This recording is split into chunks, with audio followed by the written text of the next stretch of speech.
고요했던 전원 생활에 균열이 가기 시작한 것은 한 통의 전화로부터였습니다.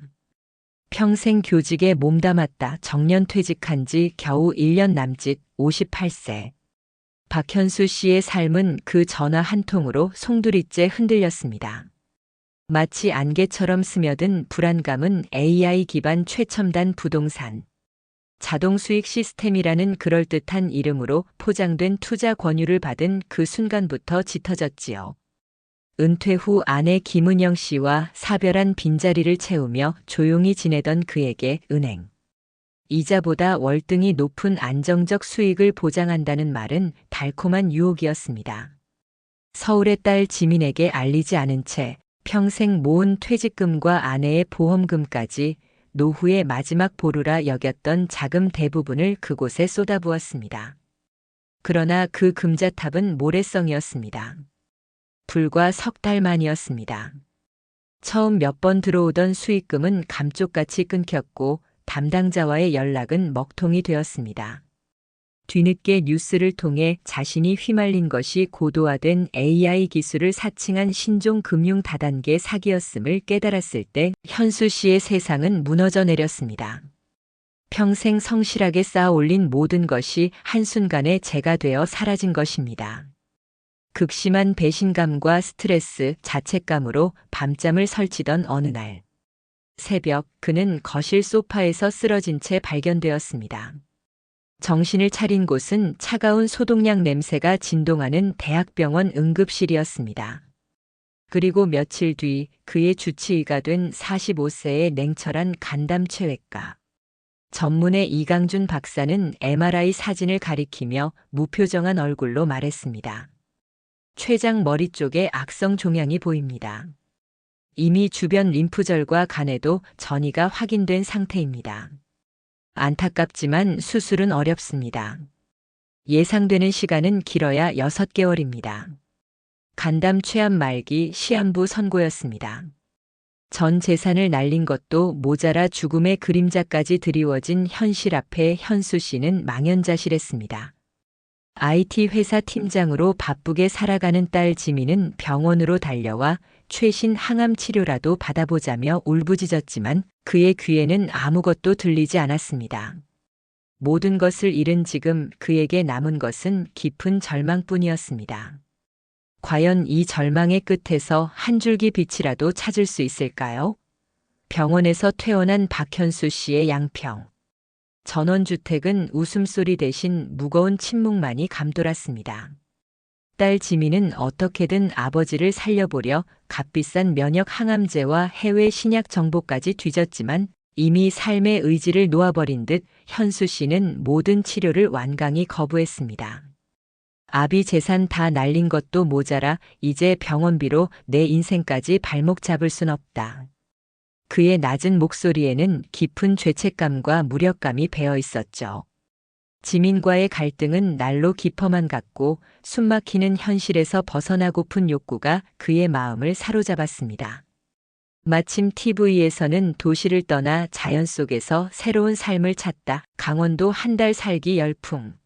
이라는 다큐멘터리가 연일 방영되고 있었습니다. 마치 홀린 듯 그는 최소한의 짐만 챙겨 쪽지 한 장만을 남긴 채 새벽 안개를 뚫고 강원도 깊은 산골의 이름 모를 마을로 향했습니다. 그가 정착한 곳은 낡은 흙집을 개조한 민박집의 별채였습니다. 도시의 소음과 매캐한 공기는 없었지만 낯선 고요함과 적막감은 또 다른 무게로 그를 짓눌렀습니다. 삶의 마지막을 정리하러 온 도피처에서 그는 그저 무기력하게 하루하루를 흘려보낼 뿐이었습니다. 그러던 어느 날 산책길에서 우연히 길을 잃고 헤매다 그는 작은 약초 농장과 마주쳤습니다. 사냐초 쉼터라는 소박한 간판이 걸린 그곳에서 햇볕에 검게 그을린 얼굴에 형형한 눈빛을 가진 여인이 약초를 다듬고 있었죠. 65세의 최정숙 씨였습니다. 젊은 시절 대형 병원 간호사로 일하다 회의를 느끼고 귀농하여 20년 넘게 약초를 재배하며 자연치유법을 연구해온 그녀는 한눈에 현수 씨의 깊은 병색과 절망을 읽어냈습니다. 처음엔 경계심을 풀지 않던 현수 씨였지만 정숙 씨의 꾸밈 없고 따뜻한 위로와 자연의 순리에 대한 이야기에 조금씩 마음의 빗장을 풀기 시작했습니다. 그녀는 현대의학의 한계를 단정하지 않으면서도 사람의 몸은 스스로를 치유할 힘을 본래 가지고 있답니다. 흙과 햇살, 그리고 우리 땅에서 자란 정직한 먹거리가 그 힘을 깨우는 열쇠가 될 수 있지요. 라며 부드럽지만 단호한 어조로 말했습니다. 그녀가 내어준 따끈한 약초 차 한 잔에서 현수 씨는 아주 오랜만에 속이 편안해지는 것을 느꼈습니다. 아주 어쩌면 이것이 마지막 동아줄일지도 모른다는 신락 같은 희망이 그의 가슴 속에서 아주 작게, 그러나 분명히 고개를 들기 시작했습니다. 최정숙 씨와의 만남 이후 박현수 씨의 황량했던 마음에 작은 변화의 바람이 불기 시작했습니다. 그녀는 적극적으로 무언가를 강요하지 않았지만 그녀의 생활 방식과 자연에 대한 깊은 통찰은 현수 씨에게 잔잔한 파문을 일으켰죠. 기록은 기억을 지배하고 스스로를 돌아보는 거울이 되지요. 정숙 씨의 조언에 따라 그는 나만의 절박한 치유 일지라는 이름으로 노트를 한 권 마련했습니다. 매일 먹는 음식, 몸의 작은 변화, 통증의 강도, 그리고 스쳐 지나가는 감정까지 꼼꼼히 기록하기 시작했습니다. 어쩌면 이것이 마지막 발버둥일지도 모른다는 절박함, 그리고 아주 작은 기대감이 뒤섞인 복잡한 심정이었습니다. 그는 정숙 씨가 일러준 대로 현대의학적 치료를 완전히 배제하지는 않되 몸의 근본적인 힘을 키우는 데 집중하기로 했습니다. 가장 먼저 관심을 가진 것은 우리 땅에서 나는 전통 식재료였습니다. 수많은 자료를 뒤지고 정숙 씨에게 자문을 구하며 그가 첫 번째로 주목한 것은 바로 바다의 생명초라 불리는 미역과 땅의 검은 보석 들깨였습니다. 미역의 후코이단 성분이 암세포의 자멸을 유도하고 면역력을 높인다는 연구 결과와 들깨의 오메가-3가 염증을 완화하고 혈액순환을 돕는다는 사실은 그에게 큰 희망을 주었습니다. 그는 정숙 씨가 알려준 전통 방식대로 미역을 생으로 갈아 공복에 한 숟가락씩 섭취하고 들깨는 살짝 볶아 가루를 내어 따뜻한 물에 타 마시기 시작했습니다. 하지만 기대와 달리 몸은 쉽게 반응하지 않았습니다. 오히려 며칠 뒤부터는 이전보다 더 극심한 복부 통증과 함께 기력이 급격히 떨어지는 것을 느꼈습니다. 역시 안 되는 건가? 깊은 절망감이 다시 그를 덮치려 할 때 그는 밤늦도록 자신의 치유 일지를 뒤적였습니다. 빼곡히 적힌 기록 속에서 그는 한 가지 미세한 변화를 발견했습니다. 극심한 통증이 찾아오기 직전 유독 속이 더부룩하고 가스가 많이 찼던 날들이 반복되었던 것입니다. 그리고 문득 정숙 씨가 지나가듯 했던 말이 떠올랐습니다. 아무리 좋은 약재도 몸이 받아들일 준비가 되어 있지 않으면 독이 될 수 있답니다. 특히 위장이 약한 분들은 처음부터 강하게 시작하면 탈이 나기 쉬워요. 혹시 너무 조급했던 것은 아닐까? 그는 미역과 들깨의 양을 절반으로 줄이고 섭취 전에 따뜻한 물로 위를 달래주는 과정을 추가했습니다. 그리고 며칠 뒤 거짓말처럼 통증이 조금씩 잦아들기 시작했습니다. 아주 작은 빗줄기였지만 그것은 분명 절망의 틈을 비집고 들어온 희망의 신호였습니다.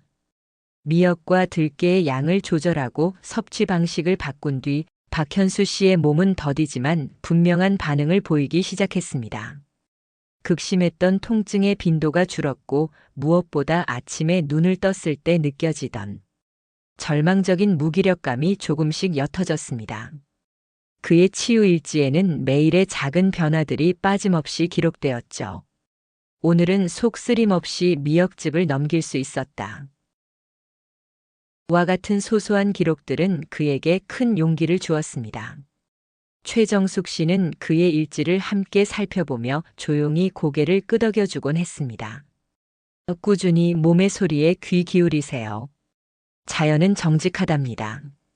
그녀의 말은 단순한 위로가 아니라 오랜 경험에서 우러나오는 지혜의 울림 같았습니다. 그러던 어느 날 정숙 씨는 현수 씨에게 잘 말린 표고버섯 한 봉지를 건넸습니다. 현수 씨, 이건 제가 특별히 햇볕에 잘 말린 표고버섯이에요. 우리 조상들은 버섯을 산속의 고기라 부르며 귀하게 여겼지요. 특히 이 표고버섯은 몸의 방어력을 키우는데 아주 좋답니다. 그녀는 표고버섯의 풍부한 베타글루칸 성분이 면역 세포를 활성화시켜 암세포의 성장을 억제하고 바이러스에 대한 저항력을 높여준다는 연구 결과들을 차분히 설명해 주었습니다. 실제로 최근 의학계에서도 표고버섯의 항암 효과와 면역 증진, 효능에 대한 연구가 활발히 진행되고 있었고 그 결과들은 매우 고무적이었습니다. 현수 씨는 그날부터 표고버섯을 자신의 식단에 추가했습니다.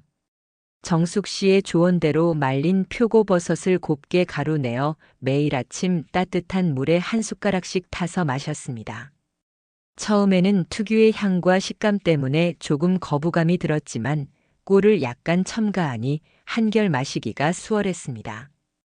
표고버섯을 섭취하기 시작한 지 약 한 달이 지났을 무렵 현수 씨는 스스로도 놀랄만한 변화를 감지했습니다. 이전에는 환절기만 되면 감기를 달고 살았고 작은 염증에도 쉽게 덧나곤 했는데 올해는 쌀쌀한 가을바람에도 감기 기운 한 번 없이 거뜬하게 지내고 있는 것이었습니다.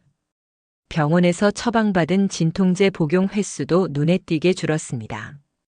그의 치유 일지에는 새로운 희망의 문장들이 채워지기 시작했습니다. 몸이 한결 가벼워졌다. 이것이 정숙 씨가 말한 자연의 방패일까? 그는 세 번째, 생명의 씨앗을 찾은 것 같은 예감에 가슴이 벅차올랐습니다. 표고버섯으로 몸의 방어력을 키우면서 박현수 씨는 한층 더 깊은 전통의 지혜에 눈을 뜨게 되었습니다.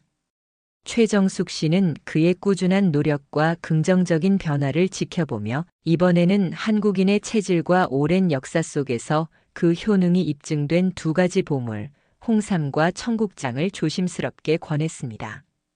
현수 씨, 이제 몸이 어느 정도 회복의 기틀을 다졌으니 기력을 보충하고 장을 편안하게 다스리는 것도 중요해요. 우리 한국 사람들에게는 이만한 것들이 또 없지요. 그녀가 내민 것은 잘 다려진 홍삼 농축액과 직접 띄웠다는 청국장 가루였습니다. 홍삼이야말로 예로부터 원기 회복과 면역력 증진의 대명사로 알려진 귀한 약재였습니다. 현수 씨는 암 진단 이전에도 피로감을 느낄 때면 간혹 홍삼 제품을 찾곤 했었지만 이렇게 정성 들여 달인 농축액을 접하니 감회가 새로웠습니다. 정숙 씨는 홍삼의 핵심 성분인 진세노사이드가 신체적, 정신적 스트레스를 완화하고 피로 해소에 탁월하며 특히 암 환자의 기력 회복과 항암 치료 부작용 감소에도 도움을 줄 수 있다는 연구 결과들을 언급했습니다. 그는 매일 아침 따뜻한 물에 홍삼 농축액 한 숟가락을 풀어 천천히 음미하며 마시기 시작했습니다. 쌉싸름하면서도 깊은 향이 온몸으로 퍼져나가며 잠자던 세포들이 깨어나는 듯한 기분이 들었죠. 청국장 역시 단순한 음식을 넘어선 발효과학의 결정체였습니다. 살아있는 유익균이 풍부하여 장내 환경을 개선하고 소화 흡수를 도우며 면역 세포의 70% 이상이 존재하는 장 건강을 지키는데 핵심적인 역할을 한다는 것이었습니다. 특히 청국장 발효 과정에서 생성되는 바실러스균은 강력한 항균 작용과 함께 혈전용의 효과도 있어 혈액순환 개선에도 도움을 준다고 알려져 있었습니다. 현수 씨는 처음에는 청국장 특유의 냄새 때문에 망설였지만 정숙 씨가 알려준 대로 청국장 가루를 미지근한 물에 타서 과일즙과 함께 마시니 한결 부담이 덜했습니다. 홍삼으로 기력을 끌어올리고 청국장으로 속을 다스리니 그의 몸은 놀라운 속도로 생기를 되찾기 시작했습니다. 식사량도 늘었고 밤에는 깊은 잠을 잘 수 있게 되었습니다.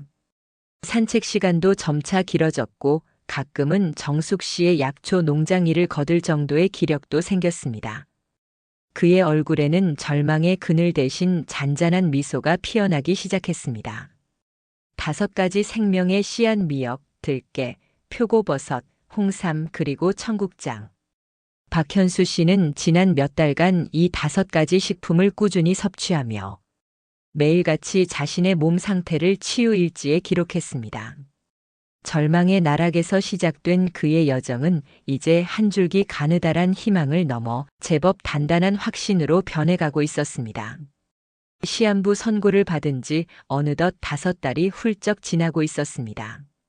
처음 병원에서 이강준 박사가 예견했던 길어야 6개월이라는 시간의 끝이 점점 다가오고 있었지만 현수 씨는 예전처럼 죽음의 공포에 짓눌려 있지 않았습니다.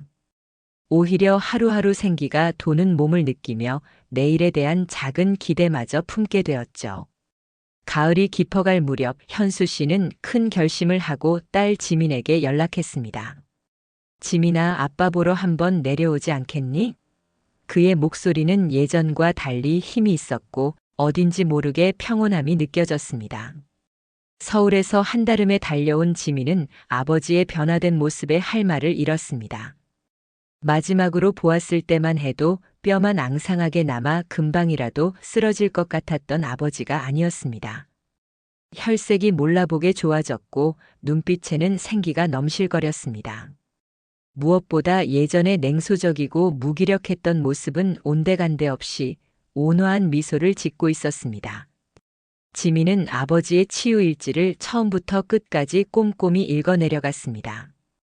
그곳에는 아버지의 절박했던 심정과 작은 변화에 대한 기쁨, 그리고 5가지 음식에 대한 깊은 탐구가 고스란히 담겨 있었습니다. 며칠 뒤 현수 씨는 지민과 함께 서울의 대학병원을 다시 찾았습니다. 그의 주치의였던 이강준 박사는 반신반의하는 표정으로 CT와 MRI, 그리고 혈액 검사를 진행했습니다. 결과가 나오는 동안 현수 씨의 마음은 초조함보다는 오히려 담담했습니다. 이미 그는 자신의 몸이 보내는 긍정적인 신호들을 믿고 있었기 때문입니다. 마침내 이강준 박사가 굳은 얼굴로 그들을 불렀습니다. 그는 몇 번이고 검사 결과지를 뒤적이더니 믿을 수 없다는 듯 입을 열었습니다. 박현수 선생님, 이게 어떻게 된 일인지 종양 크기가 현저하게 줄었습니다. 시간 전이 소견도 거의 보이지 않고 염증 수치와 암 표지자 수치도 정상에 가깝게 떨어졌습니다. 의학적으로는 설명하기 힘든 일입니다.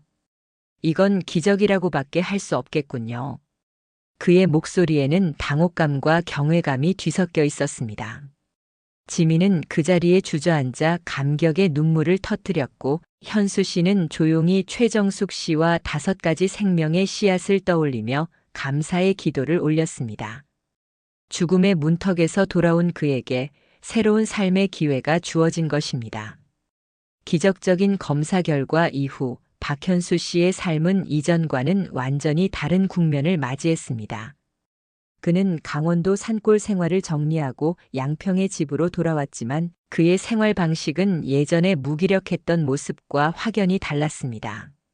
매일 아침 5가지 생명의 식품을 꾸준히 챙겨 먹는 것은 물론 최정숙 씨에게 배운 대로 소박하지만 건강한 식단을 유지하고 집 근처 산책로를 꾸준히 걸으며 체력을 다졌습니다. 그의 치유일지는 이제 절박한 기록이 아니라 감사와 희망의 언어로 채워졌습니다. 그는 자신의 경험을 바탕으로 블로그를 개설하여 자신과 비슷한 처지에 놓인 사람들에게 작은 희망이라도 나누고 싶다는 생각을 실천에 옮겼습니다. 절망 끝에서 찾은 5가지 생명의 씨앗이라는 이름의 블로그에는 그의 진솔한 투병기와 건강 정보들이 차곡차곡 쌓여갔고 얼마 지나지 않아 많은 이들의 공감과 응원을 받기 시작했습니다. 딸 지민과의 관계도 한층 깊어졌습니다. 아버지가 다시 건강을 되찾은 것만으로도 기뻤지만 그 과정에서 보여준 삶에 대한 의지와 긍정적인 변화는 그녀에게 큰 감동과 존경심을 안겨주었습니다. 주말마다 아버지를 찾아 함께 건강식을 만들고 산책을 하며 이전에는 나누지 못했던 깊은 대화를 나누는 시간은 부녀 모두에게 소중한 선물이 되었습니다. 이강준 박사 역시 현수 씨의 사례를 통해 현대 의학만으로는 설명할 수 없는 인체의 신비와 자연, 치유력의 가능성에 대해 다시 한번 생각하게 되었다며 그의 건강한 삶을 진심으로 응원했습니다. 시간이 흘러 이듬해 봄 현수 씨는 정기 검진 결과 완전 관해에 가깝다는 최종 소견을 받았습니다. 암세포는 더 이상 활동하지 않았고 그의 몸은 건강한 사람과 다름없는 상태로 회복된 것입니다. 그는 자신을 구해준 5가지 생명의 씨앗, 그리고 절망의 순간에 따뜻한 손을 내밀어준 최정숙 씨에게 깊은 감사를 전하기 위해 다시 강원도 산골을 찾았습니다. 여전히 소박한 약초 농장을 지키고 있는 정숙 씨는 환한 미소로 그를 맞이하며 말했습니다. 보세요, 현수 씨.